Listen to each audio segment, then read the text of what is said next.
Afternoon, ladies and gentlemen. Welcome back to Huntcast here on YouTube. And if you listened to our podcast episode earlier today, you know that we talked about the Bear Persist.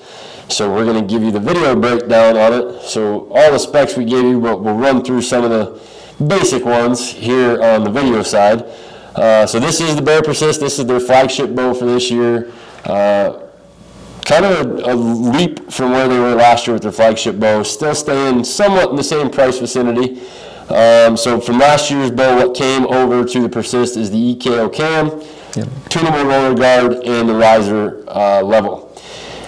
The improvements are integrated haul loop on the top, integrated wrist sling, integrate IMS system, so the QAD version for your rest, and they are giving you a pick mount on this as well. So normally we would shoot these bows with nothing on them aside from a rest, but because this is from the shop and we happen to put it together as a package to be on the shelf, we left everything on there to just kind of see how it handles. So this bow is 31-inch A to A, and comes in two different draw weight configurations. So on the podcast, we had mentioned that this is the 70-pound bow. It is not. We apologize. This is the 45 to 60 pounder, and then it comes available in the 55 to 70 pounder. Right. Comes in 5 colorways. 5 colors. Got 2 mossy oak colors. The Fred Bear camo. Throwback. And 2 solids. So we have stone here.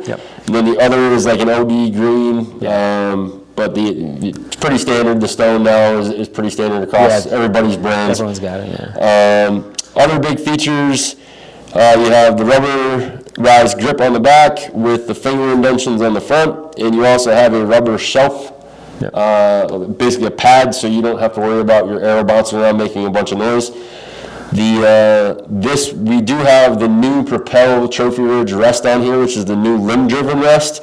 So you have, again, this is IMS. This rest is available in both standard, so mounting into your burgers, or IMS. And at $100 retail on a limb-driven rest, it's kind of hard to beat. And this does feature the little trap door for your arrow to go through and an arrow lock, so your arrow won't bounce around a whole bunch. Now sorry Doug, I almost took his eye out with that one. I did shoot this when the rep first initially came in, and it was just a bear bow. I shot it 3 yards into a blank bale just to get a feel. Because I had shot last year's flagship bow, I wanted to see where it would be. It surprised me, but it wasn't something where we got to feel it, check it for anything. It was just a quick shot, and I was like, yeah, okay, not too bad. But now that we have it all dressed up, we're going to use the same 480 grain arrow that we used last week, and we're going to run it through the chrono, kind of check it against the RVX. Same brace height too. Same brace height, and so an inch shorter, A to A. Same brace height, and then this is same speed or same poundage. So 60 pounds, 29-inch draw. For some reason, every bow manufacturer that we deal with, except for 2 of them, that will set the draw length, everybody else sends it generic 29-inch, and then you got to play with it to get to whatever draw length you need. So I'm going to let Doug do the honors. Sure. We're going to walk through here. All right. So, first impression, this is the first time I've grabbed the bow. It is a little heavy. I will say that. I like the grip. I definitely like the grip, but it is a little heavy. It is loaded up though too, so we'll see. But first impression just is a little heavy. So cool. So we're gonna run it right through here. Get out of your way. And again, this is a 480 grain arrow. Oh, I thought it was on because the lights were on. My bad. So here we go through the chrono. First shot.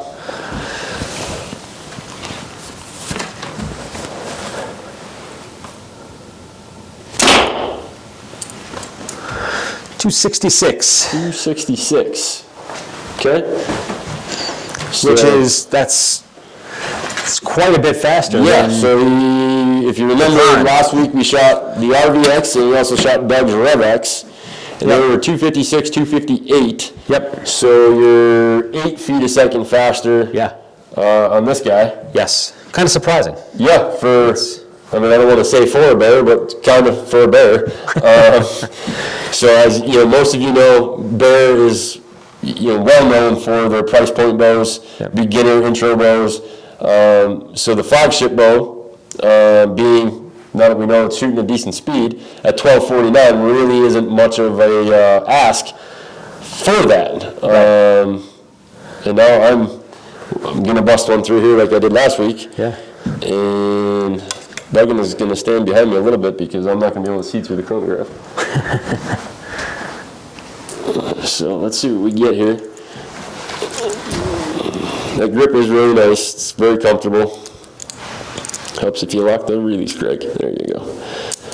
All right, so.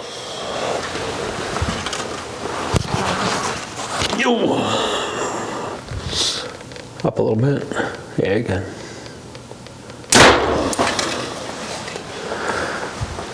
.268, not a duplicate. So Yeah. that's weird. I gained 2 feet a second. Yeah. But same arrow. So again, we're still faster than the RVX. By a lot. By a lot, and especially at that draw weight and draw length. So obviously if you make your arrow lighter, if you're a bigger guy, this does go to 30 inches, so you can run that longer draw and get more speed out of it, or go to the 70-pound bow. This thing could probably spit somewhere close to 280 with a hunting arrow. Yeah. So that's interesting. And it's kind of surprising because the Prime had such a harsh draw cycle. Yep. This is nice and smooth, Right. yet faster. Yep, exactly. And that's, when you watch me draw, unfortunately, I have the downfall with the hunting bow. I draw across my body in the long draw length. When you're drawing past that, your original anchor point, it becomes not so much tough, it's just you're trying to fight getting past where you would normally anchor at. So same thing for Doug. We both shoot 28.5, but there was no dump. No. There was no gigantic shake in the back like we had last week. Linear all the way back. Yeah. And we do appreciate the comment. We did get a comment on last week's video on the RVX, and after we got the comment, we did check the bow, and it was in time. I also checked the RVX4 that we had in the shop. That was in time. I also drew that bow, and it had the same exact draw cycle to it, where it had that super violent drop into the back wall, where, as you watched in last week's video, Doug's Rev X did not have that at all, and it's the same exact cam, same exact riser. So why that bow is doing it, we don't know. Yes, inexplicable. Yeah. Yeah, it doesn't make sense. But this was, very comfortable, smooth. Again, no big hump to get over, no big drop in the back, and for shooting that kind of speed, that was impressive. Yeah. That surprised me. Absolutely, yeah. So I'm surprised myself. we decided that we were going to start rating the bows.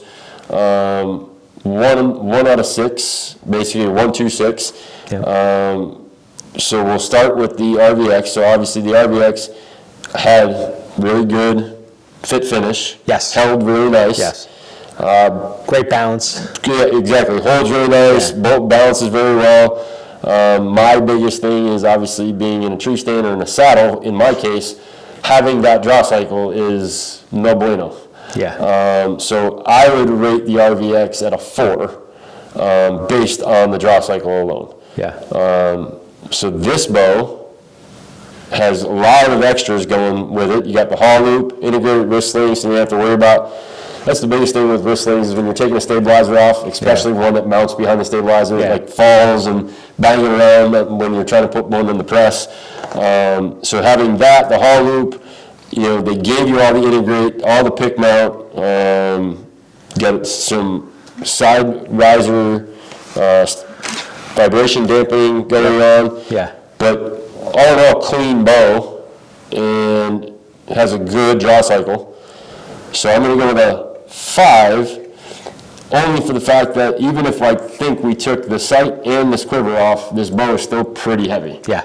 So Yeah, I agree with that. That's really the only downfall it has going for it. is that it is heavier than what is out there right now and from other manufacturers. Yes.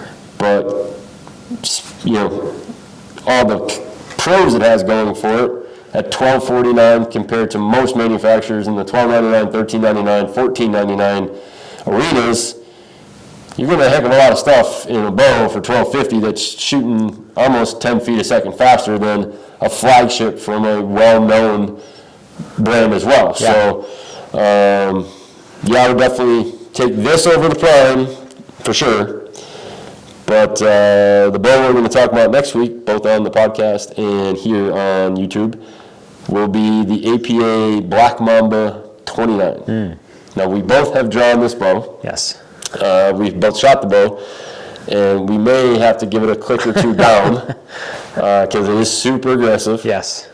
And Fast. fast as can be, but super aggressive. Yeah. And unfortunately for me, because I'm a little bit taller than Doug, it kind of looks like a toy in my hand. But we'll get more into that next week, both here on YouTube and on the podcast. So in the meantime, please go and download the podcast everywhere except Apple at the moment. So download that. Shoot us an email if you want to see something, huntcastpodcast@gmail.com. If not, subscribe right down below here. Click the little bell for notifications. Leave a comment.